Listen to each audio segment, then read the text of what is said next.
प्रकृति से जुड़ पाएँगे, ना तो परमात्मा से जुड़ पाएँगे। जब तक आप अनबैलेंस रहेंगे, तब तक आप आडंबर से, पाखंड से, ईर्ष्या से, घृणा से, क्रोध से, दिखावा से, मंद बुद्धि से, जड़ बुद्धि से ही जुड़े रहेंगे। आपका जोग उसी से होता रहेगा। आपकी सोच, समझ, शक्ति, प्रेजेंस ऑफ माइंड सब कुछ आपका आईक्यू उसी तरह का रहेगा। आप उस तरह से जुड़ ही नहीं पाएँगे और जिस दिन आपके अंदर बैलेंस आ जाएगा, आपकी सोचने की प्रवृत्ति बदल जाएगी, समझने की शक्ति, समझने की क्षमता का विकास हो जाएगा और जब सब तरह से आप बैलेंस में हो जाएँगे, तो स्वयं ही आप पुरुषोत्तम से योग करने लग जाएँगे। परमात्मा के जितने भी रूप हैं, जितने प्रकार के आपने आकृति रख रखी है, जो भी आपने रचनाएँ कर रखी हैं, किसी भगवान का सूंड निकाला है, किसी भगवान का सींग निकाला, किसी का पेट निकाला तो किसी का पूँछ निकाला, किसी का कान बड़ा किया। जो भी आपने रचना रची है, ये आपकी रचना है, ये मनुष्य की रचना है, ये परमात्मा का स्वरूप नहीं है, परमात्मा का रूप नहीं है। किंतु परमात्मा ने इसे स्वीकार कर लिया है। आपकी सरलता के लिए, आपको समझने के लिए। हे भगवान कहाँ आपके अरूप को मैं मुख समझूँगा, कहाँ समझूँगा? चलिए इस मूर्ति के ही मुख को मुख समझ लें, इसलिए भगवान ने आपको सरलता दी है। तो जितने भी रूप स्वरूप आपने इज़ाद किए हैं, निर्मित किए हैं, उन सब से आपका योग अपने आप होने लगेगा। नई-नई आकृतियाँ आप खुद भी अपने अंदर ग्रहण कर सकते हैं। बिना आकृति के भी आप देख सकते हैं परमात्मा को और महसूस कर सकते हैं। अरूप का भी दर्शन, स्वरूप का भी दर्शन हो सकता है, जब आप अपने को बैलेंस में कर लें तब। तभी पुरुषोत्तम के संग योग होता है। पुरुषोत्तम सभी लोग हैं। भगवान राम भी पुरुषोत्तम हैं, भगवान कृष्ण भी पुरुषोत्तम हैं। शिव भी पुरुषोत्तम है, सभी लोग। ये पुरुष के रूप में भी आए, लीला भी किए, गणेश भी पुरुष के रूप में आए, लीला किए, सब लोगों ने लीलाएँ की। कार्तिकेय भी पुरुष रूप में आए, लीला की। देवी का अनेक अवतार, शक्ति का सब अवतार स्त्री के रूप में आकर के और लीला किए। ये सब के सब पुरुषोत्तम योग के अंतर्गत ही आते हैं। तो जिस समय मनुष्य अपने को बैलेंस में कर लेगा, उस समय पुरुषोत्तम से योग अपने आप होने लग जाएगा। और नहीं जब तक व्यक्ति दिखावा में, आडंबर में, पाखंड में और व्यक्ति की बुद्धि संतुलित नहीं होती, उसे समझ में ही नहीं आता है कि हम कर क्या रहे हैं। ये हमारा क्रिएटिविटी जो हो रहा है, ये हमारी रचना जो चल रही है, जो हमारा ये कर्म चल रहा है, वो किस गुण के कारण चल रहा है। जब तक व्यक्ति इसको नहीं समझने लग जाएगा, तब तक कभी बैलेंस में होगा ही नहीं। जैसे आपने स्टेटस लगाया, तो जब आपने स्टेटस लगाया तो क्या सोच के लगाया? आपके अंदर कौन-सा गुण चल रहा था? आपने जो डीपी लगाई, उस डीपी से आप कहना क्या चाहते हैं? संकेत क्या देना चाहते हैं? वही डीपी आपको क्यों अच्छी लगी? वही स्टेटस आप क्यों लगाए? और उसी स्टेटस में जो आपने गाने लोड किए, उन गानों को ही आपने पसंद क्यों किया? और उन गानों को अगर आपने पसंद किया स्टेटस में लगाते समय, तो आपको उन गानों में ही रस क्यों मिला? क्यों मज़ा आया उन गानों को लगाते समय? या आपके अंदर का कौन-सा गुण था जो कि वही गाना, वही स्टेटस आपको पसंद किया? और ये लगाने की कला क्या थी? लगाने का मीनिंग क्या था? जब आप अपना मूल्यांकन करने लगेंगे, सब चीज़ के बारे में सोचने लगेंगे, तब आप देखेंगे कि आपके अंदर कितना रजोगुण भरा हुआ है। आपके अंदर कितना तमोगुण भरा हुआ है। आप बाज़ार चलते हैं, भोजन आपको दिखाई देता है, दुनिया भर के फ़ास्ट फूड, ड्राई फ्रूट्स, आप गुपचुप ही खाने लगते हैं और गुपचुप खाएँगे तो 1 नहीं खाएँगे, 30-30 सौ खा जाएँगे, 35-35 खा जाएँगे। एक-एक दिन में इतना ज़्यादा ऐसा लग रहा है कि आज के बाद गुपचुप अब मिलेगा ही नहीं। तो ये आपके अंदर का कौन-सा गुण था? खट्टा-मीठा पसंद करना, ये कौन-सा गुण है? आपको बताया गया है गीता के माध्यम से कि खट्टा और तीखा गरम ये सब जो पसंद चटपटा जो पसंद करता है उसके अंदर कौन-सी प्रवृत्ति रहती है और खाने से कौन-सी प्रवृत्ति और बढ़ती है। तो जब तक इन सब चीज़ों को आप या कोई भी व्यक्ति ठीक से समझ ना ले, जान ना ले और अपने व्यवहार को, अपने द्वारा किए गए व्यवहार को समझ ना ले कि हम ये क्यों कर रहे हैं? हमने ऐसा किया तो क्यों किया? यह हमारे अंदर का कौन सा गुण था?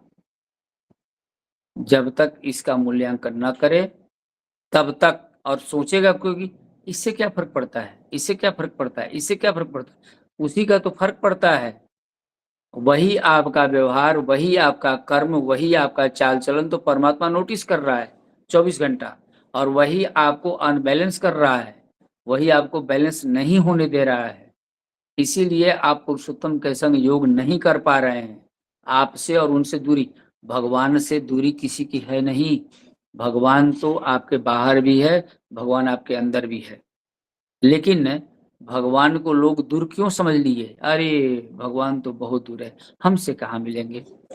हमको कहाँ दर्शन देंगे? हमको कैसे अनुभूति होगी? भगवान दूर नहीं है, भगवान को आपने दूर किया हुआ है।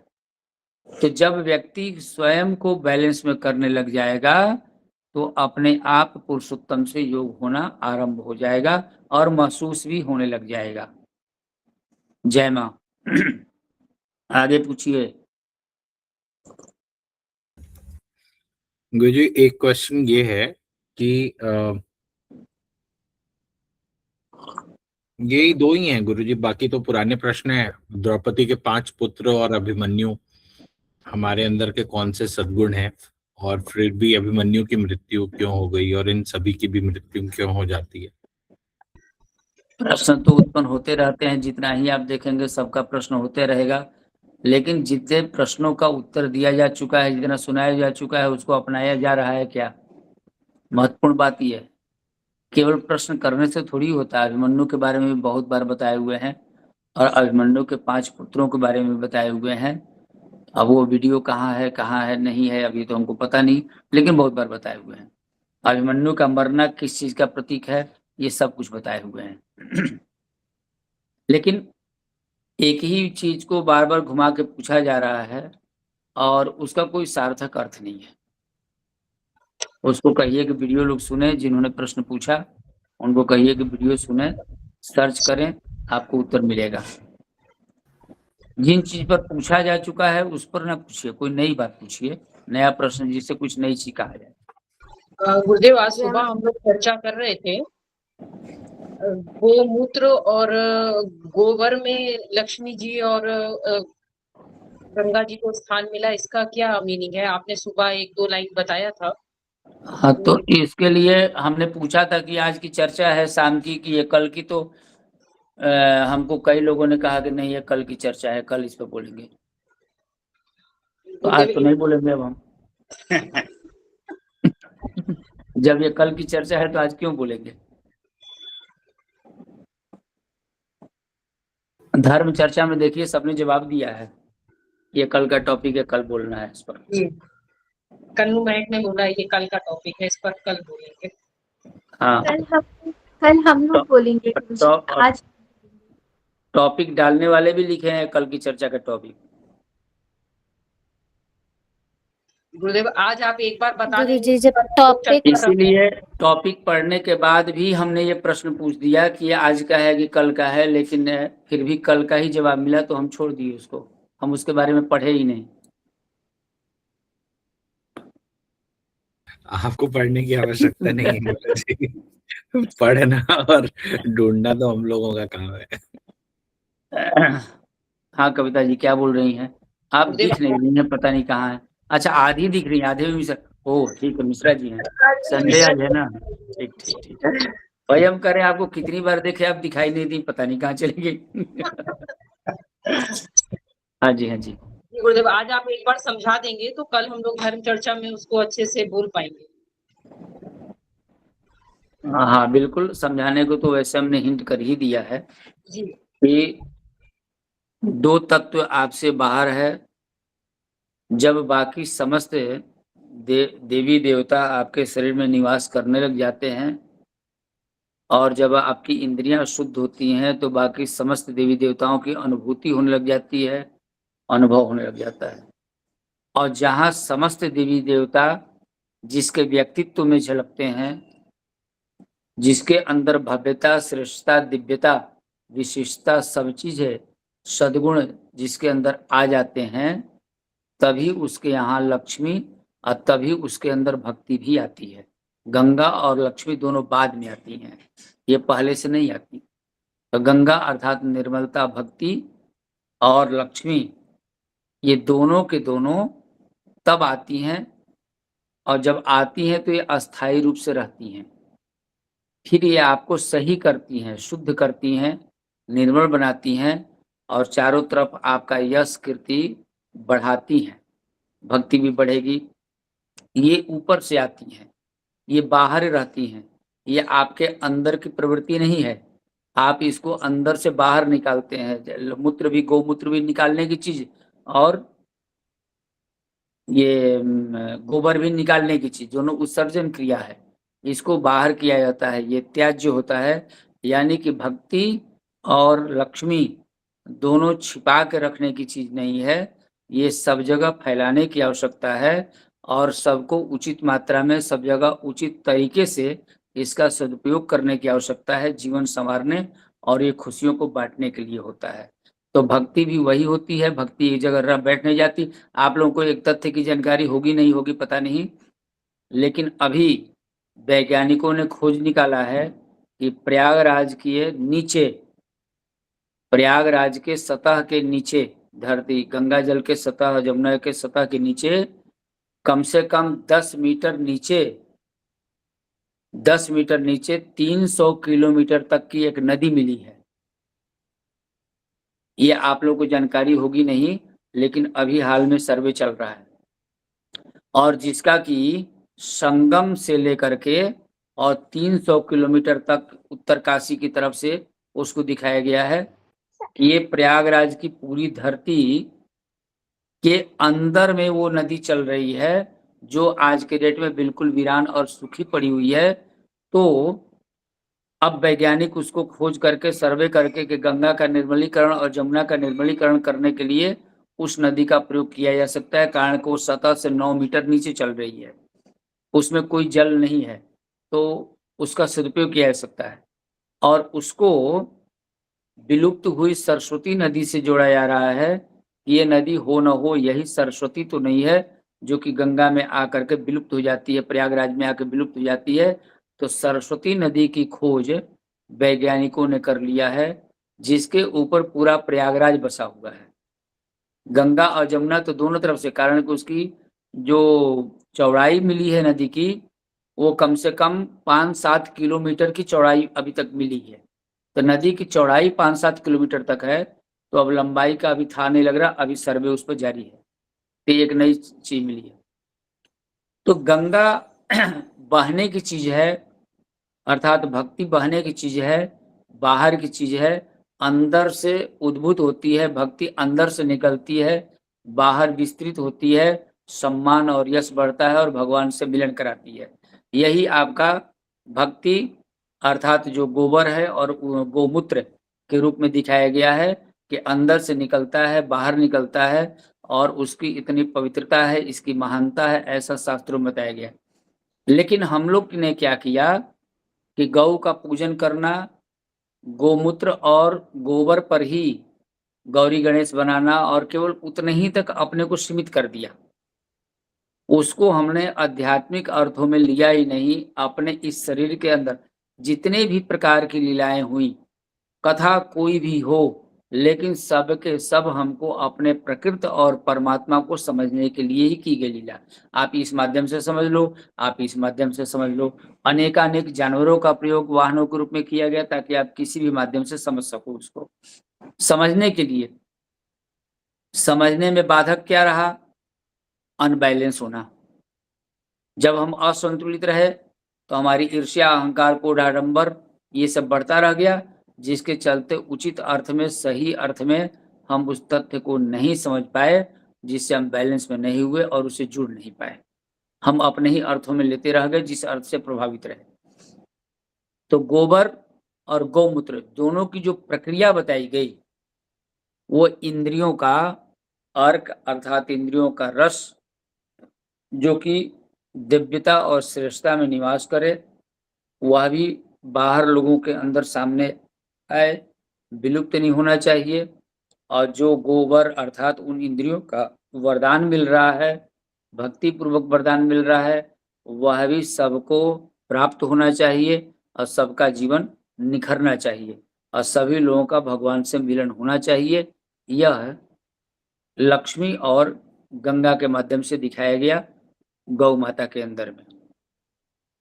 जय माँ। अगर कोई कंफ्यूजन हो तो पूछिए फिर।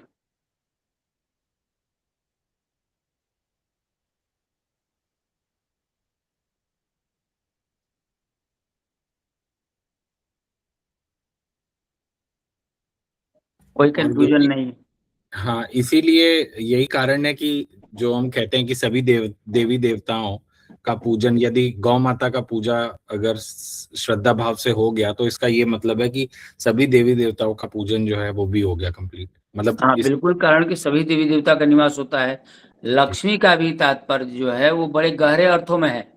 वह लक्ष्मी जो आपके पास आती है जब सभी दिव्यता और श्रेष्ठता आपके अंदर विद्यमान रहेगी, देवत्व आपके अंदर विराजमान रहेगा, चरित्र में, व्यवहार में, कर्म में, आचरण में जब देवत्व विराजमान रहेगा तो आपके अंदर जो आपके पास जो लक्ष्मी आएगी वो आपको सामर्थ्यवान बनाएगी। अभी जो आप कमा रहे हैं, जो अर्जन कर रहे हैं, वो लक्ष्मी सामर्थ्यवान नहीं बनाती है। वो लक्ष्मी केवल आपको धनवान बनाती है और उससे धन से आप जरूरतों को पूरी कर सकते हैं। वो आपको सामर्थ्यवान नहीं बनाती है। जितने भी लोग धन अर्जन किए हुए हैं, चाहे वो 50,000 करोड़ के मालिक हों, चाहे 50 लाख डॉलर और बिलियन, मिलियन, ट्रिलियन के मालिक हों, सभी लोग केवल धनवान हैं, सामर्थ्यवान नहीं हैं। लेकिन वह जो लक्ष्मी आध्यात्मिक तत्व से आएगी, वो आपको सामर्थ्यवान बनाएगी और सामर्थ्यवान ऐसा बनाती है कि आप भगवान को जिस रूप में देखना चाहते हैं, उसी रूप में, जिस आकार में देखना चाहते हैं, उस आकार में जो आप कहेंगे ब्रह्म आपकी आज्ञा का पालन करेगा, आप ऐसे सामर्थ्यवान हो जाएंगे। वो सामर्थ्यवान बनाती है। उस लक्ष्मी की महानता ये है। हाँ जी, और बताइए। जी गुरु जी। मेरे गुरु जी, धन की आवश्यकता नहीं होती है हमारे। हाँ जी, क्या मिश्रा जी? इसके लिए धन की आवश्यकता नहीं होती है, नोट की आवश्यकता नहीं होती है पैसे प्राप्त करने के लिए। धन, इस धन की आवश्यकता केवल जरूरत को पूरी करने के लिए, भौतिक चीजों को पूरी करने के लिए बस है। लेकिन ये धन कितना भी अधिक हो जाए, सामर्थ्यवान व्यक्ति नहीं होता। तुलसीदास जी ने जो कहा है कि सामर्थ्यवान को कोई दोष नहीं लगता, वो इस अर्थ में नहीं कहा है। ये धनवानों के लिए नहीं कहा गया है। एक से एक धनवान जेल में है, एक से एक धनवान जेल में है, कितने लोगों का इनकाउंटर हो जा रहा है। तो धन से कोई लेना देना नहीं है। एक धनवान अभी 4 दिन पहले चाइना के सामने झुका, तो इस धनवान से कोई मतलब नहीं है। वो सामर्थ्यवान अलग होता है, धनवान अलग होता है। लोग इसको कह देते हैं, असमर्थ लोग इसी धनवान को, बाहुबली को कह देते हैं कि समर्थ को नहीं दोष घुसाए, भाई सामर्थ्यवान है कुछ भी कर सकते। नहीं, इसके बारे में नहीं तुलसीदास जी ने कहा। सामर्थ्यवान वो है जो चाहे तो बादल रोक ले, जो चाहे तो धूप निकाल दे, जो चाहे तो बरसात को रोक दे, जो चाहे तो यहाँ से वहां करा दे, जब जो चाहे परमात्मा से वो काम करवा ले, जब चाहे जहां स्थिति खड़ी हो, स्थिति बिगड़े, वहां परमात्मा उसके लिए आज्ञाओं का पालन करने के लिए खड़ा दिखाई दे, वह व्यक्ति सामर्थ्यवान है। जो सामर्थ्यवान को भी अपनी आज्ञा और अपनी इच्छा अनुसार चला सके, वो सामर्थ्यवान है। तो वह लक्ष्मी जो होती है वो सामर्थ्यवान बनाती है। धनवान तो अपने कर्म से आदमी बनता ही है, अपने व्यवसाय से, अपने खेती से, अपने कर्म से जो कमाता है वो बनता है धनवान। तो इस धनवान से सामर्थ्यवान की कोई लेना देना नहीं है। सामर्थ्यवान अलग है, धनवान अलग है। हाँ जी तुषार बाबू बोलिए, आज आप डीप में जा रहे हैं, बहुत ज्यादा चिंतन कर रहे हैं, देख रहे हैं। जी गुरु जी, बस प्रयास था, क्लियर हो रहा है कॉन्सेप्ट। और कोई प्रश्न है आपका और किसी का? जय मां गुरु जी। जय मां। कृष्ण जी के विराट स्वरूप का दर्शन संजय के अलावा और कौन किए थे? कृष्ण जी के विराट स्वरूप का दर्शन तो आपने देखा होगा कि संजय के दर्शन करने के पहले दुर्योधन के दरबार में भगवान ने विराट रूप दिखाया था और उस विराट रूप का दर्शन भीष्म पितामह ने किया, कृपाचार्य ने किया, द्रोणाचार्य ने किया। कर्ण ने किया और दुर्योधन ने भी किया।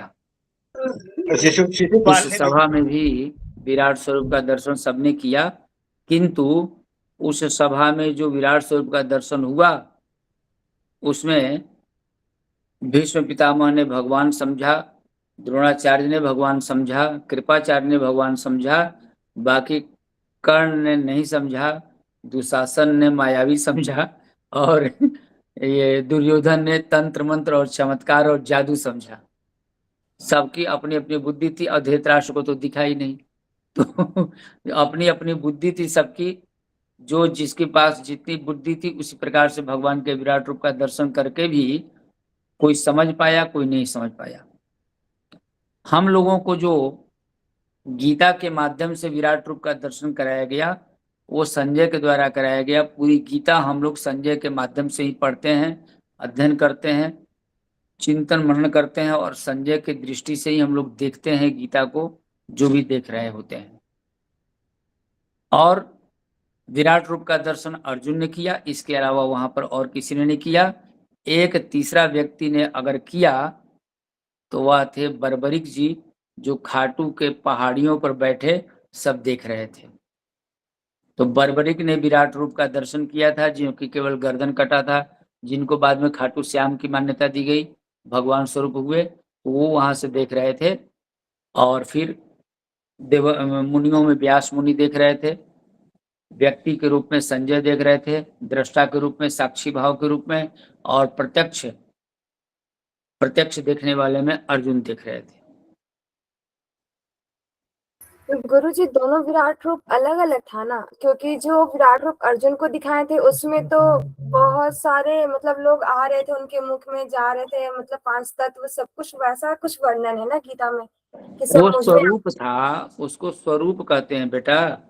जो अर्जुन की बात हुई, अर्जुन ने जो देखा वो विराट स्वरूप था, और जब वो बड़े हुए, बड़ा आकार लिए तो रूप था। दुर्योधन के दरबार में उन्होंने रूप दिखाया, और अर्जुन ने जो विस्तृत रूप से देखना शुरू किया उसको स्वरूप कहा जाता है। उस रूप में स्वरूप देखा उन्होंने। जी गुरुजी। जय मां गुरुदेव, मेरा भी प्रश्न है गुरुदेव। हाँ जी। श्रीमद देवी भागवत पुराण में मंदोदरी का अलग कथा बताया जाता है, उसमें उसका अलग ही कथा है कि वो कोई जब कुमारी थी तो उसका विवाह का मन नहीं था, उसके बाद वो एक बार मद्र नरेश के यहाँ से उनका आया था कंबुदुष्का करके एक राजा का पुत्र, तो उनका रिश्ता ठुकरा दी।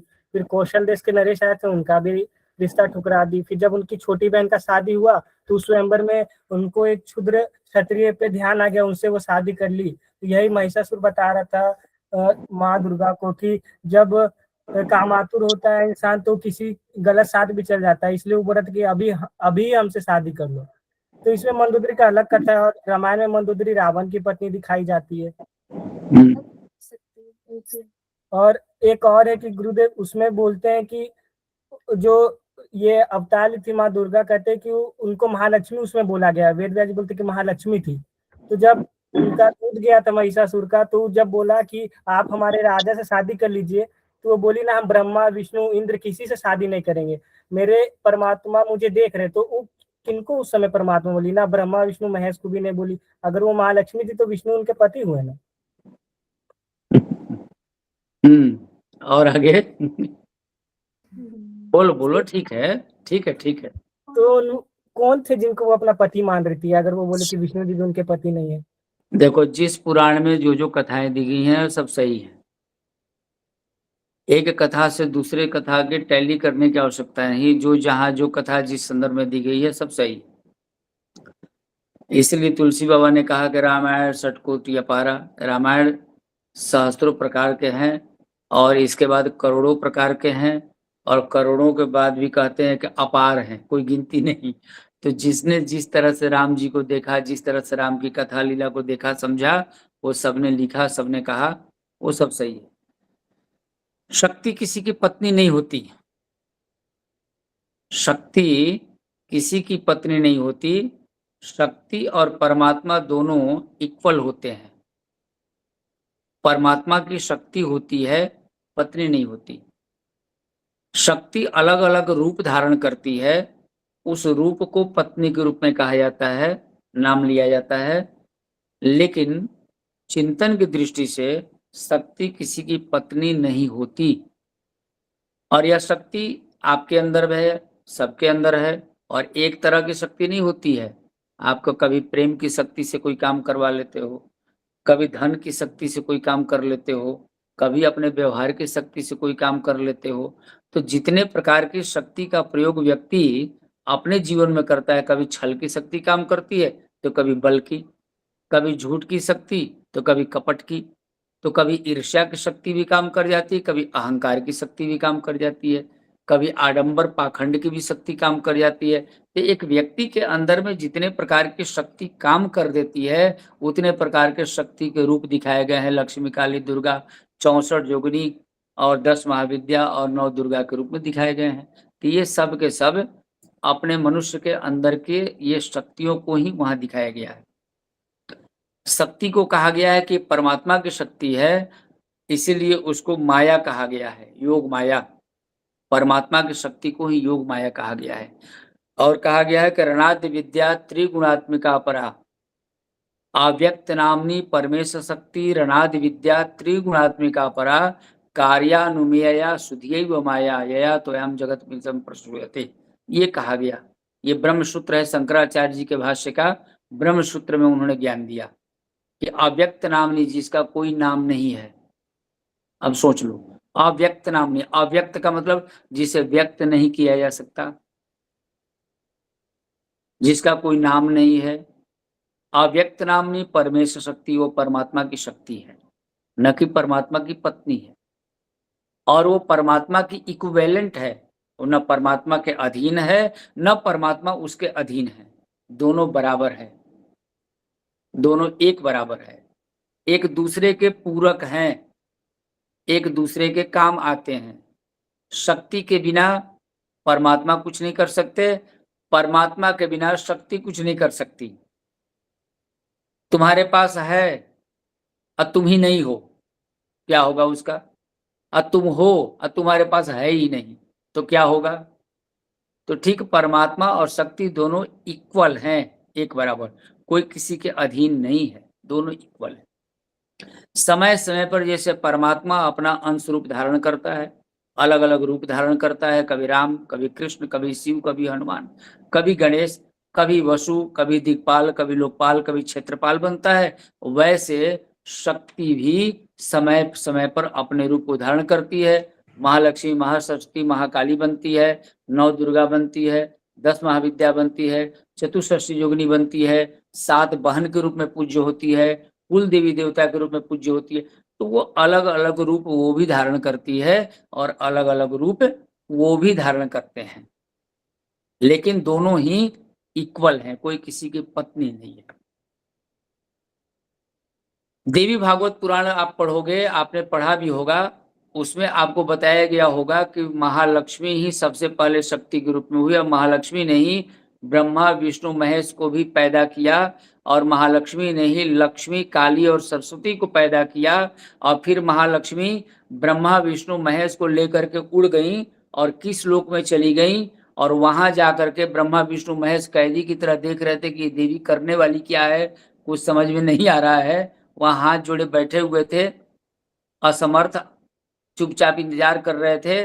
तब वहां पर देवी ने लक्ष्मी, काली, सरस्वती को प्रकट किया और तीनों को कहा कि तुम तीनों इन तीनों से विवाह करो और जाओ, संसार में जाओ, और तीनों का विवाह करके संसार का सृष्टि, पालन और संचालन करो। ये देवी भागवत में आपने पढ़ा है ना, कि नहीं पढ़ा?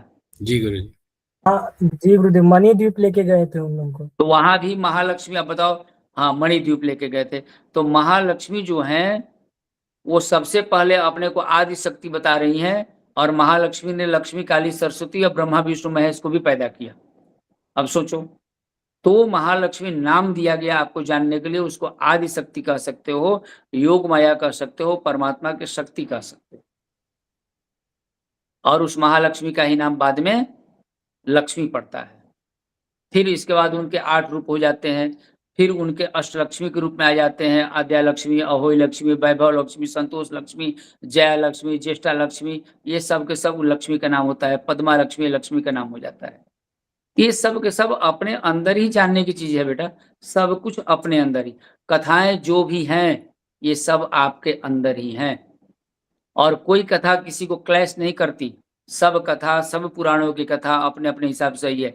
अब आपको मंदोदरी की कथा पढ़नी है तो आप रामचरितमानस से पढ़िए, रामायण से पढ़िए। मंदोदरी की कथा भागवत जी से आप नहीं समझेंगे, और भागवत जी में कृष्ण लीला का ही पढ़िए, चिंतन करिए तो कृष्ण का पढ़िए। बाकी तो भागवत में शिव सती का वो कथा पढ़ेंगे तो शिव सती की कथा के संदर्भ में कुछ अलग बहुत संक्षिप्त रूप दिखा दिया गया। हर पुराण में हर कथा, शिव सती की कथा सब में दिखाई गई, लेकिन शिव सती का जो वर्णन रामचरितमानस में तुलसीदास जी ने किया, और शिव सती का वर्णन जो शिव पुराण में किया गया, इससे बढ़िया किसी भी अध्याय में नहीं किया गया।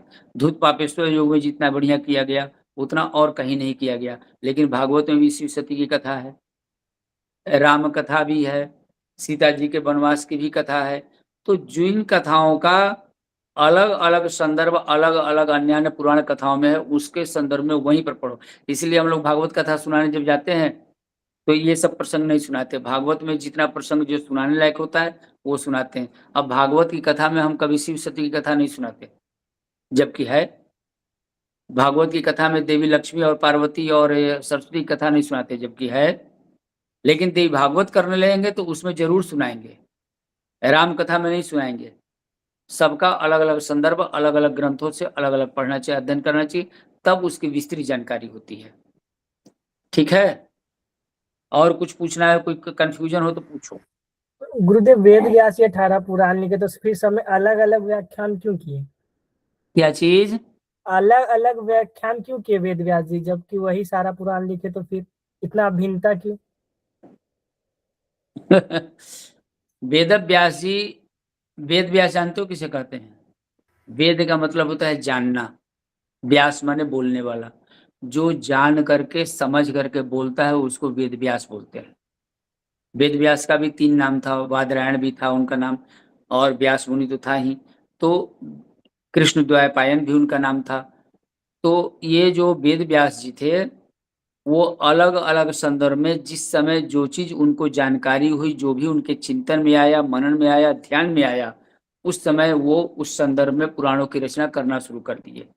और पुराण की रचना जो अपने लिपियों में किए, सरकंडे से जो लिखना उन्होंने आरंभ किया। एक तो उन्होंने लिखा कुछ नहीं, जो भी उनको चिंतन में आता था वो केवल बोलते थे, लिखते थे गणेश जी बैठ करके। महाभारत पूरा गणेश जी ने लिखा है। वेद व्यास जी बोलते चले गए और गणेश जी लिखते चले गए। इन्हीं शर्तों पर लिखते चले गए कि व्यास जी का बोलना रुकेगा नहीं। कारण पहले ही बता दिए थे कि हम आपका बोली, आपका जो है डिक्टेशन लिखेंगे जरूर, लेकिन अगर आप बोलते बोलते रुक जाओगे तो हम छोड़ देंगे, नहीं लिखाएगा फिर। तो व्यास जी लगातार बोलते गए और गणेश जी बैठ के लिखते गए। तो वो तो लिख डाले सब, लिख डाले सब। अब उन ओरिजिनल जो वास्तविक है, कब की घटना? द्वापर काल की घटना, आज से 5000 5,500 वर्ष पहले की घटना। तो जिस समय वो लिख डाले सब, अब उसको संकलन करके जो हम लोगों को पुराण के रूप में मिलता है, संग्रह के रूप में मिलता है, वो तो आधुनिक लोग किए हुए हैं ना। इतने चीजों को इसमें डाल दिया, इतने चीजों को इसमें डाल दिया, इतने चीजों को इसमें डाल दिया। तो यहाँ के लोग किए हुए हैं, उन्होंने नहीं किया है। वो तो जब जब चिंतन में आया अपना लिखते चले गए, जो ध्यान में आया, जो उनके संकेत में आया, भगवान की लीला, वो सब लिखते चले गए। लेकिन अब उसका संकलन करने वाले अलग अलग तरह से, इसका उसमें उसका उसमें, जहां तहां सब एक जगह करके ऐसे इतने प्रकार के पुराण कर दिए। देवी भागवत को तो पुराण कहा ही नहीं गया,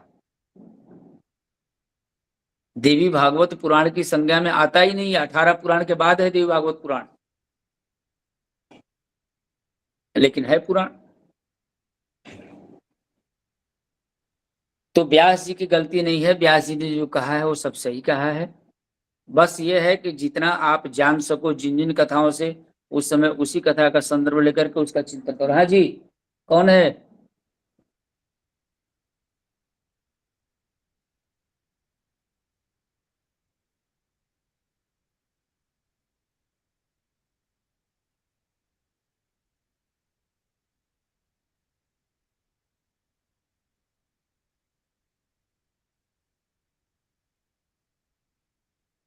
तो आज तो हम 14 प्रकार के जो मरे हुए लोग हैं उनके बारे में बताने वाले थे, लेकिन इतना ज्यादा प्रश्न अलग से आ गया कि अब रहने दीजिए। अब 14 प्रकार के मरे हुए लोगों की चर्चा बाद में होगी। ये रूपेंद्र जी ने ऐसा प्रश्न किया है कि इसका नंबर ही नहीं आएगा। इसको बराबर सोचा जाएगा कि छोटे छोटे प्रश्नों का जवाब दे देंगे, फिर इस पर डिटेल चर्चा करेंगे और डिटेल में छोटे वाले प्रश्न इतने हो जाएंगे कि ये आएगा ही नहीं। चलिए ठीक है जी गुरु जी। हाँ बोलो बेटा। छिन्नमस्तिका जो है, जिनकी एक साइड जय एक साइड विजय और बीच में उनका खुद का सिर रहता है, वो भी हमारा आंतरिक अर्थ में ही है क्या? वो भी सतरज अरे और बेटा आता है? ऐसा तत्व पूछ दी, वो बहुत ही आदरणीय हमारी गुरु माता है वो, और भगवान परशुराम जी उन्हीं की साधना की पंचमी महाविद्या है वो छिन्नमस्तिका। और वो इतनी कृपालु हैं, इतनी सरल हृदय की हैं कि अपने बच्चों को, अपने गणों को भूख लगती है तो अपना ही गर्दन काट के अपना ही रक्त पिला देती हैं दोनों को। आपने छिन्नमस्तिका का रूप देखा होगा, दो बगल में है ऐसे खड़े और एक उनका एक धार इधर जा रहा है, तो अपने बच्चों को, अपने लोगों के, अपने सेवकों को अपना ही गर्दन काट के अपना ही खून पिला देती है। ऐसी कृपालु और दयालु है वो, ऐसी सरल माता है वो। तो इनका रूप, अब इस पर कथा तुम्हारे तो अगल बगल ही रहती है, रजरप्पा तुम्हारे पास ही में है, रांची के पास ही में है। तो जाकर दर्शन किया करो, बहुत कृपालु देवी हैं, बहुत मानती हैं बच्चों को, ममत्व से भरी हुई हैं। लेकिन उनका जो स्वरूप बनाया गया, कटा हुआ सर देख करके लोग कितने भयभीत हो जाते हैं, लेकिन उनसे कृपालु कोई देवी ही नहीं है। और हम लोग जब जाते हैं, कामाख्या भी जाएंगे तो छिन्नमस्तिका का दर्शन अवश्य करते हैं। सबसे पहले हमारी तो दर्शन यात्रा ही वही से आरंभ हुई है। अभी आज ही के सिंह जी हमसे पूछ रहे थे, गुरु जी सबसे पहले आप दर्शन कहाँ किए? हम पहले तो छिन्नमस्तिका का किए, इसके बाद साधना हमारी भुवनेश्वरी से आरंभ हुई है। तो ये स्थिति है। तो बहुत कृपालु माता है वो, अपने चाहने वालों को, अपने संग लगे हुए लोगों को, अपने बच्चों को कभी तड़पता कभी भूखा नहीं देख सकती, ऐसी माँ है। और माँ का यही रूप भी होता है, अपना ही गर्दन काट कर पिला देती है खून। क्या पूछ रही थी तुम? हम बोलने कुछ और लगे, कुछ पूछ और रही थी। जी गुरुजी, वो आंतरिक अर्थ ये भी सतरज और तम का प्रतीक है क्या? उनका जो दो साइड सर और एक बीच में सर, ऐसा कुछ है क्या? नहीं नहीं, ये हमारे अपने अंदर के गुणों का प्रतीक है, अपने अंदर की सरलता, सहनशीलता और कोमलता का प्रतीक है। ये आंतरिक अर्थ में है। आज मुझे इनके बारे में ये समझ में आया कि वो बहुत कृपालु हैं, क्योंकि मैं जब छोटी थी तब उनका दर्शन की थी तो मुझे डर लगा था ऐसा देखकर, दो सर एक साइड। हाँ, रूप देख करके लोगों को, जैसे 3 शक्तियों में काली जी हैं, काली जी को इतना भयभीत दिखाया गया टीवी सीरियल में, इतना काला काला दिखा गया। अब काले लोग, ऐसा नहीं होता है कि वो दिल के काले होते हैं, काले लोग बहुत अच्छे होते हैं। ऐसा थोड़ी है कि काले लोग बहुत खतरनाक और भयानक होते हैं, ऐसा नहीं होता है। काले लोग बहुत दिल के अच्छे होते हैं और काली जी बहुत ही अच्छी हैं। लेकिन अब हमारी तो साधना की शक्ति ही वही है, कामाख्या शक्ति काली, और कामाख्या और षोडशी, 10 महाविद्याओं में षोडशी, लोकल नाम में कामाख्या, और अध्यात्म में त्रिपुर सुंदरी, और 3 देवियों में काली, उन्हीं को कहा जाता है। तो हमारी तो आराध्या शक्ति वही है, तो बहुत अच्छी देवी है। लेकिन लोगों ने टीवी सीरियल में दिखा दिया ऐसे उल्टा पुल्टा हरकत, इतना ज्यादा गलत गलत दिखा दिया, डरा दिया, भयभीत कर दिया, लोग डरने लग गए। पता नहीं क्या दिखाने लगते हैं लोग। हमारे देवी देवताओं का भी लोग मजाक उड़ा देते हैं, कभी कभी भयानक दिखा देते हैं, और कभी कभी कुंभ का मेला होता है तो शंकर जी का रूप बनाकर भीख मांगते हुए दिखा देते हैं लोग। तो कहीं हनुमान जी भीख मांग रहे होते हैं, तो कहीं शिव जी भीख मांग रहे होते हैं। और क्या है यार, तुम लोग दिखा के रख देते हो संसार में। तो ये तो मनुष्य की अपनी इजाद है, जिसको जैसी इच्छा होती है वैसे दिखाता है। भगवान सरल है, भगवान सबको ग्रहण कर लेते हैं। चलिए अब आज की सभा समाप्त की जाए। तुषार बाबू, हमको भी पढ़ना है, पढ़ना कर रहे हैं, हमको भी और भी काम है। गुरुदेव कहते हैं रविवार को तुलसी में पानी नहीं चढ़ाने, जल चढ़ाना चाहिए कि नहीं? ये सब कल्पना से पूछा करिए, आडंबर पाखंड वाला प्रश्न नहीं जानते।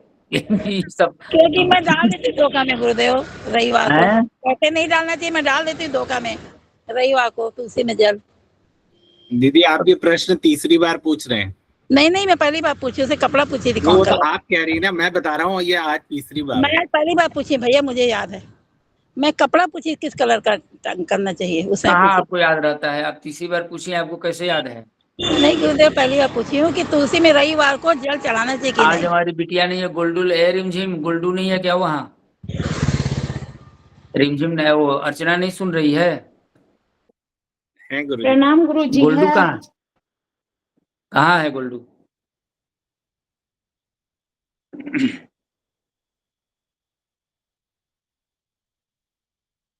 लो बोलो जी, बोलो जय माँ गुरुजी। जय माँ प्रणाम गुरुजी। अरे दिख नहीं रही हो, पूरा पूरा दिखाई दो पहले। अच्छे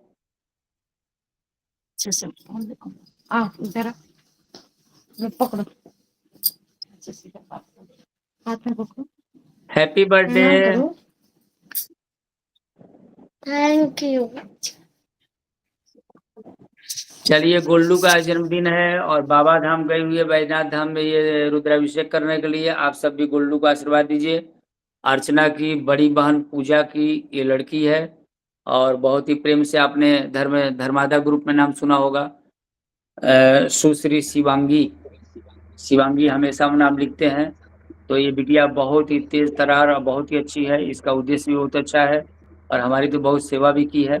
आज इसका बर्थडे है, आप सभी बधाई दीजिए और जन्मदिन की आशीर्वाद ढेर दीजिए। सारी शुभकामनाएं बैजनाथ धाम में जाकर रुद्राभिषेक करके दर्शन कीजिए।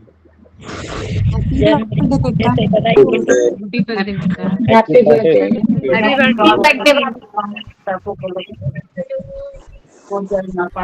Thank you. हाँ, थैंक यू, सबको थैंक यू। हैप्पी बर्थडे बेटा। ठीक है, जाओ, खूब खुश रहो, खूब खुश रहो। चलिए, जय माँ आप सबको। जय माँ। जय माँ। प्रणाम जय माँ। जय माँ प्रणाम जय माँ। सभी को जय माँ। जय माँ।